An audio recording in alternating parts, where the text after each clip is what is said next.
Hello good morning. आजबाट चाहिँ म बितामोड नगर अस्पताल जाँदैछु। अहिले चाहिँ ठ्याक्कै 8:45 भएको छ। नयाँ ओपिडीको टाइमिङ 9 to 5 भएदेखि म आजबाट यसो ओपिडी जाँदैछु। हामीले चाहिँ अब बितामोड नगर अस्पतालमा चाहिँ इमर्जेन्सी पनि सञ्चालन गर्ने भनेको कारणले चाहिँ करारको लागि भ्याकेन्सी खोलेको भएर मैले पनि अप्लाई गरेको थिएँ। त्यसमा चाहिँ हामी टोटल 4 जनाको चाहिँ नियुक्ति भएको छ। हामी अहिले टोटल 8 जना मेडिकल अफिसर्सहरू MBBS डक्टर्सहरू त्यहाँ कार्यरत छौँ।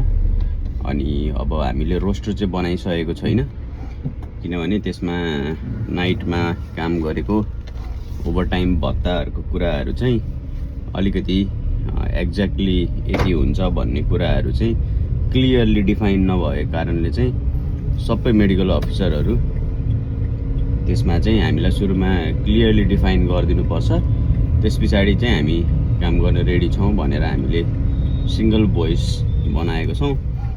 अनि त्यसमा चाहिँ नगरपालिकाको अस्पताल समिति पनि पोजिटिभ हुनुहुन्छ, त्यसमा वर्कअप गर्दै हुनुहुन्छ। उहाँहरूलाई पनि यो नयाँ विषय भएको कारणले अरू अस्पतालहरू जस्तो मेची अञ्चल अस्पतालको रिफरेन्स लिएर गर्ने भन्ने उहाँहरूको चाहिँ कुरा छ। होप पोजिटिभ रिजल्टमा सबैजना मिलेर अगाडि बढ्न सकौँ। नगरवासीहरू सबैजनालाई राम्रो उपचार दिन प्रयास हुनेछ। हस्, थ्याङ्क यू।